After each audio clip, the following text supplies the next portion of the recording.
Baiklah, Assalamualaikum warahmatullahi wabarakatuh. Shalom, Om Swastiastu, Namo Buddhaya, Salam Kebajikan. Perkenalkan, nama saya Kevin Sinaga dengan NIM D1D021120 dengan kelas R004, mahasiswi Universitas Jambi, Fakultas Pertanian, Prodi Kehutanan, Angkatan 2021. Pada kesempatan ini, saya akan menjelaskan Alstonia scholaris atau yang biasa kita kenal dengan pohon pulai, yang termasuk salah satu jenis pohon yang tumbuh di hutan. Sebelumnya, saya berterima kasih kepada Ibu Nursanti Aspun MSI yang telah memberikan tugas ini sebagai pemenuhan syarat ujian akhir semester ini. Nah, pada kesempatan ini saya akan mempresentasikan tentang pohon pulai. Langsung saja.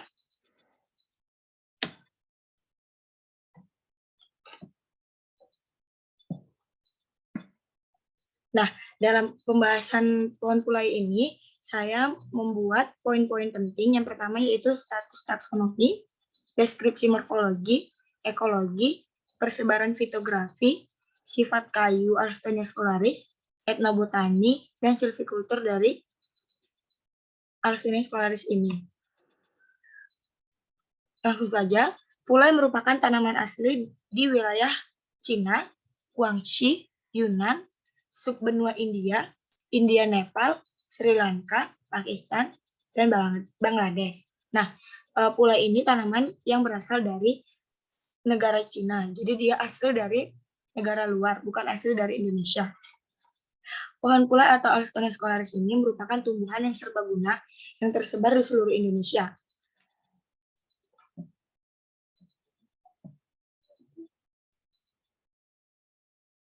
Saya ulangi kembali, pohon pulai atau Alstonia scholaris merupakan tumbuhan serbaguna yang tersebar di seluruh Indonesia, sehingga pulai memiliki berbagai jenis nama lokal. Nah, seperti pule itu di daerah Jawa, lame itu di daerah Sunda, polai itu di daerah Madura, aliak itu di daerah Irian, hange itu di daerah Ternate, dan beberapa nama lokal lainnya. Nah, selain pulai ini tanaman asli dari Cina, India, dan Sri Lanka, Pakistan, serta Bangladesh, nama lain pulai ini juga terdapat di luar negeri yang biasanya disebut Devil's-tree, Chathian Seitan Chat, Saptaparna, Ditabartree, dan Chotinpat, Paya Satabana.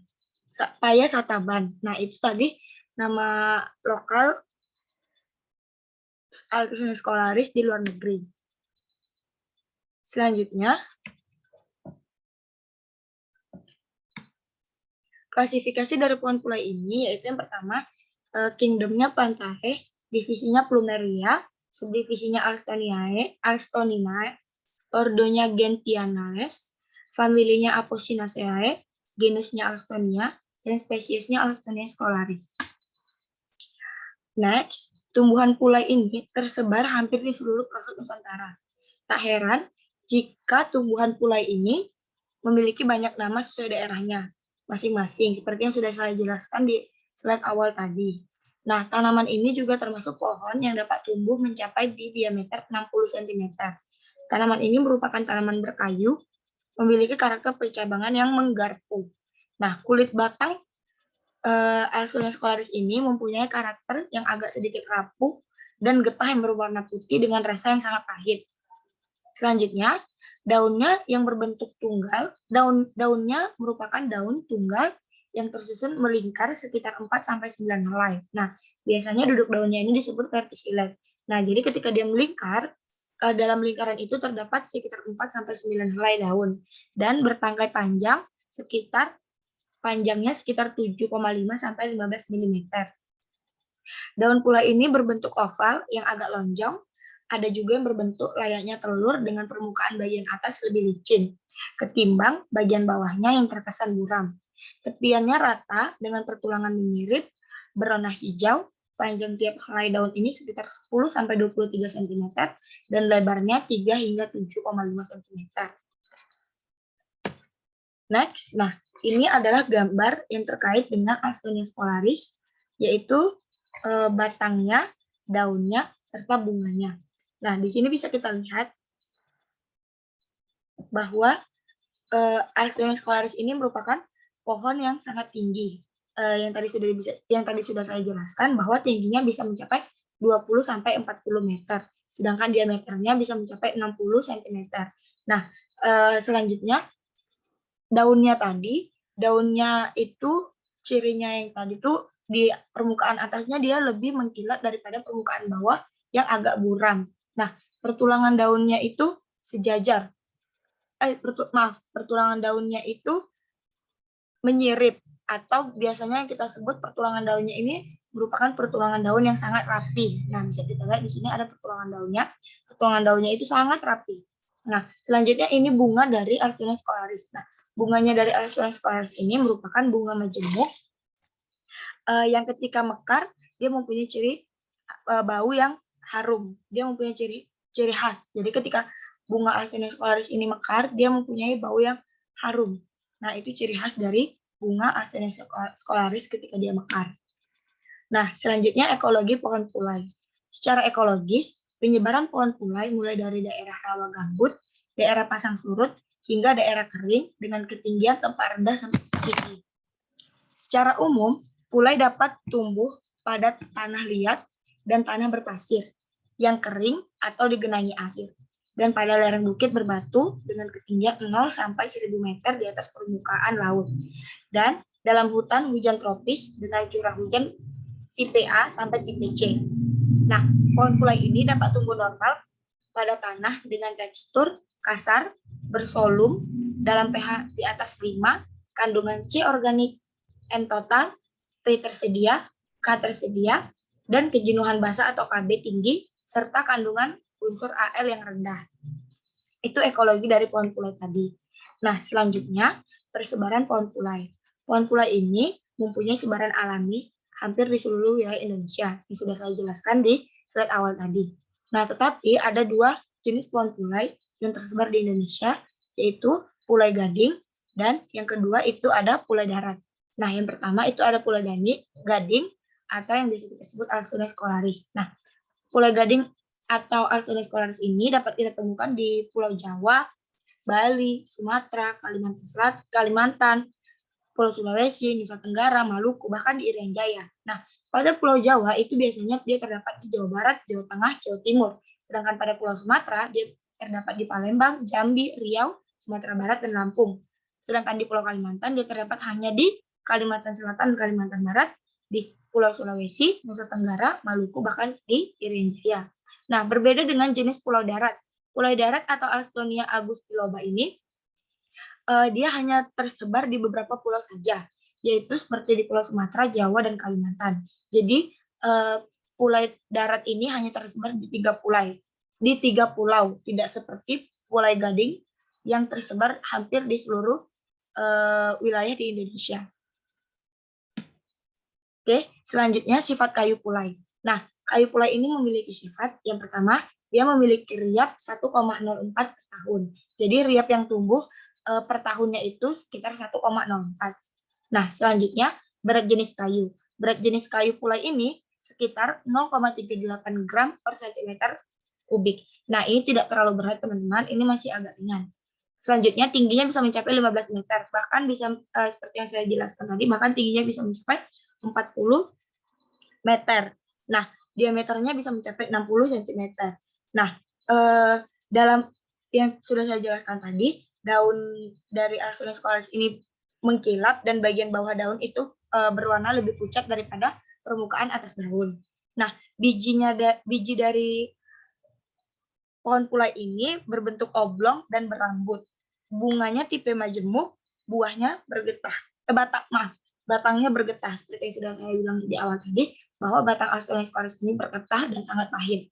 Nah, kayu jenis Alexandria scolaris ini banyak dimanfaatkan sebagai barang kerajinan, peti, korek api, full molding, bahkan hex sepatu. Tetapi yang biasanya sangat familiar untuk proses pembuatan kayu pulai ini dimanfaatkan dalam pembuatan korek api. Jadi korek api itu kayunya berasal dari kayu pulai atau Alexandria scolaris. Selanjutnya etnobotani kayu pulai.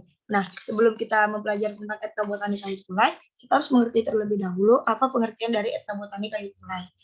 Etnobotani itu merupakan suatu hal yang membahas mengenai pemanfaatan berbagai jenis tumbuhan oleh masyarakat yang dipengaruhi suatu adat istiadat.